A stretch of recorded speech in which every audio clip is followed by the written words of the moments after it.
My name is Samuel Ross. I'm 41 years old, a senior logistics officer in the United States Army, stationed out of Fort Carson, Colorado. I've served just over 18 years, moved through 6 posts, 2 deployments, and a quiet dozen commendations that no one outside my unit ever really hears about. I'm not the kind of man who likes the spotlight. Most of the time, I keep my head down, do the work, and let the results speak. But some stories don't leave you alone, and this one has been tapping at the back of my mind for a long time. There's a reason I never told anyone everything that happened that winter. Not my wife, not my captain, not even my closest NCO. It wasn't about shame or fear, it was about timing. Sometimes the truth only matters when the right ears are ready to hear it. I'm sharing this now because I've seen how quickly good people can be erased by the wrong hands. How fast respect gets traded for metrics, and how easy it is to overlook the quiet ones holding everything together. I don't need applause, I just want to make sure someone remembers what really happened. Because for a long time, I let a certain kind of man run unchecked. He thought rank was the same as respect. He thought people like me were just numbers on a roster. And maybe, just maybe, I let him believe that a little longer than I should have. But what he didn't know was, I wasn't just any officer, and I wasn't just watching. Colonel Lucas Pierce arrived like a thunderstorm in dress blues. Slick hair, mirror-shined boots, and a voice trained to cut through rooms, not carry people with it. He stepped off that Black Hawk like he'd just returned from battle, but I checked the files later. His last deployment was a desk job at the Pentagon. The first time I saw him, he was giving a speech outside the logistics bay. He talked about modernization, optimization, and how this base had fallen behind. He used words like legacy load and redundant command with a smile that didn't quite reach his eyes. Most of the troops stood there quiet, polite. A few even clapped. I just watched, hands in my pockets, because I've seen this kind before. Men like Pierce think order is the same as leadership. They believe uniforms replace trust, that cutting systems somehow makes them leaner. But you can't slice through a chain of command and expect it to hold. Within a week, he started shuffling people like chess pieces. The motor pool chief with 30 years? Gone. The training coordinator who rewrote the entire safety manual during COVID? Reassigned to some made-up task force that never met once. He called it restructuring. I called it hollowing out the base. The people who actually kept the place running were being erased, one nameplate at a time. Then it was my turn. A short meeting, 2 chairs, no eye contact. He glanced at my file like it bored him, said logistics would be under new direction, and I'd be more useful in a field advisory role at Fort Irwin. That's Army speak for being politely exiled. No warning, no reason, just a clean sweep so he could plug in his own people. I didn't argue, didn't give him the satisfaction. But when I stood up and looked him in the eye, I saw it. That twitch of a man who expects fear and gets defiance instead. I walked out of that office with nothing but my clipboard and a cold knot in my chest. Not because I lost rank. I've worn every stripe with pride and let them go just the same. But because I knew what came next. He wasn't just changing systems. He was rewriting the soul of that base, cutting away everything that didn't fit his idea of efficient. I saw it in how the night crew stopped laughing, how even the mess hall got quiet. Old NCOs started packing early.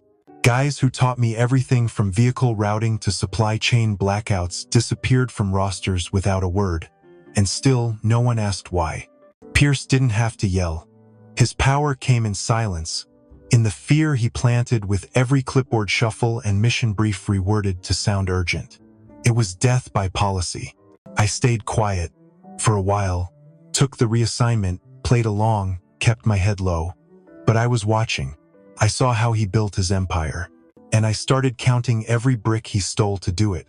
Because what he didn't know, couldn't know, was that I still had one hand on the foundation. And the moment would come when he'd try to cut too deep, and the whole thing would shift. Not loud. Just enough to remind him he never owned the ground he walked on. The day I got the call, I was sitting in a maintenance hangar, watching a team wrestle with a generator that wouldn't sync. My phone buzzed once, just a name on the screen I hadn't seen since the D.C. rotation 2 years ago. He didn't ask how I was, he didn't need to. The Secretary of Defense doesn't waste time. He just said it straight. Internal oversight. Quiet, embedded, full access. They needed someone who understood both the ground and the grind. Someone who wouldn't be blinded by rank or charmed by briefings. That was me. No title, no press release, no extra insignia. Just a handshake in a classified room and a black file with clearance tags thicker than most manuals. My role was simple in design, complicated in execution. Watch, report, intervene when necessary. Not to police every mistake, but to prevent the kind of rot that eats from the inside out. This base was one of several flagged after the last audit. Budget gaps, morale drops, retention slipping fast. They needed reform, not on paper, but in action. And I'd already been stationed there for 4 years. So I stayed embedded. Let the chaos run. Let Pierce believe what he wanted. Because that's the beauty of silence. It doesn't mean surrender, it means setup. I worked nights no one saw. Reviewed performance systems, tracked logistics changes, logged morale surveys anonymously. I'd already helped restructure 3 departments behind the scenes. Got old programs back-funded through quiet channels.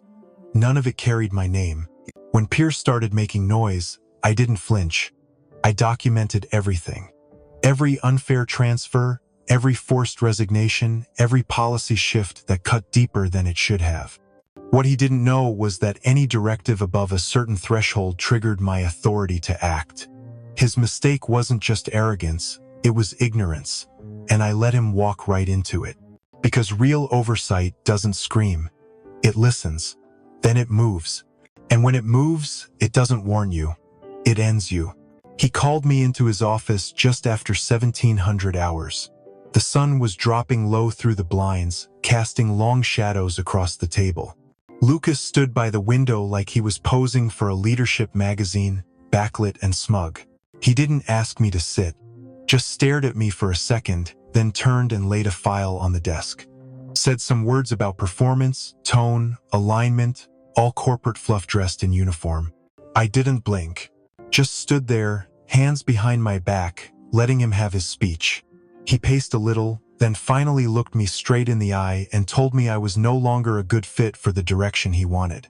He said I'd lost touch, that I resisted change, that maybe it was time I considered stepping aside. I could see he expected me to argue, maybe beg, maybe lash out. I didn't. I just let the silence stretch until it got uncomfortable for him. Then I said it. 2 words. Calm, flat, no edge. Then fire me. He froze. That wasn't the reaction he expected. His jaw tightened. He searched my face for weakness, for doubt, for anything he could use. There was nothing there. He didn't know yet, but in that moment, he'd already lost. He just hadn't felt the fall, not yet. The room was colder than I remembered. Not from the air conditioning, but from the silence that weighed heavier than any uniform I had ever worn. Every step I took echoed down the polished corridor like a warning shot no one dared acknowledge. I walked in ahead of the generals, not behind them. Sat quietly in the upper tier, where command rarely glanced, where decisions were judged, not made. I wore the same dress blues as everyone else, but my badge carried a seal most didn't recognize unless they'd ever read the fine print on a classified appointment. Lucas entered 5 minutes late, by design. He liked to let the room settle, to give himself an entrance. He strutted in like a man who thought he'd already won. He smiled too broadly, nodded too long, then launched into his presentation like it was his battlefield.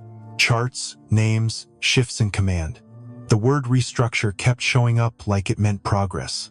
He talked about modernization, culture shifts, operational fluidity. Said certain traditions no longer served the mission. Said senior personnel needed to be rotated for efficiency. He didn't look up until halfway through the 3rd slide. That's when his eyes finally swept the room. And stopped. Just for a breath too long. His lips tightened. His gaze moved past the rows of familiar faces, then paused again, right at me. But I didn't blink. just sat still, pen resting on the folder in my lap, expression neutral. He hesitated mid-sentence, just a flicker, but the room caught it. That tiny break, that half-second where he felt something shift. He didn't know what it was. Not yet. But his rhythm faltered, and no amount of rehearsed leadership talk could cover it. The storm he didn't see was already in the room. I stood up before Lucas could launch into the next slide. No raised voice, no dramatic gestures, just a single motion that pulled every gaze in the room. I laid the folder on the table in front of the generals. It clicked softly. The sound landed like a hammer. Inside was everything. A classified directive bearing the Secretary of Defense's seal. A memo confirming my role as embedded oversight. Clearance levels, logged reports, evidence. My authority wasn't given last week. It had been in place for over a year. Lucas didn't speak. He couldn't. His eyes locked on the document as if reading it would rewrite what he'd just done. His face turned pale, jaw clenched, fingers twitching at his side. Then I said it. Calm, steady, no heat. You spent all this time trying to cut me out. Turns out, I was sent here to decide whether you belong in or out. The room held its breath. Not a cough, not a shuffle, just silence thick enough to feel.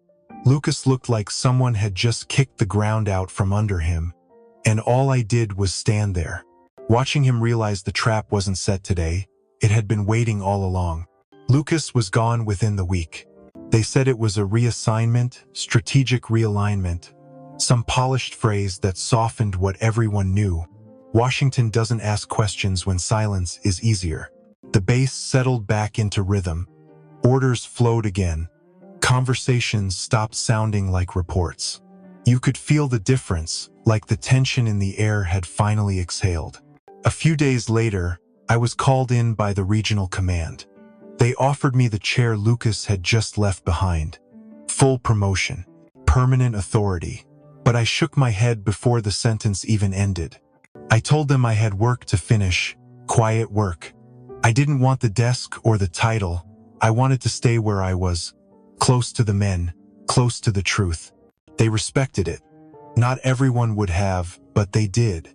I think they understood what I meant when I said I could see better from the ground. That night, I walked the perimeter of the barracks like I used to. No meetings, no orders. Just the sound of gravel under my boots and lights glowing warm in the distance. A couple of younger soldiers passed by, nodding quick like they weren't sure if they should salute or speak. I gave a small nod back. Didn't need more than that. The sky was wide open, stars sharp against the quiet. I looked out over the buildings, the watchtowers, the motor pool, and felt something I hadn't felt in a long time. Stillness, not because things were perfect, but because we were finally steady. Service isn't about being seen, it's about standing where others won't, holding when others break, and walking through storms so others don't have to. That night, I didn't feel powerful. It just felt right. And for me, that was enough.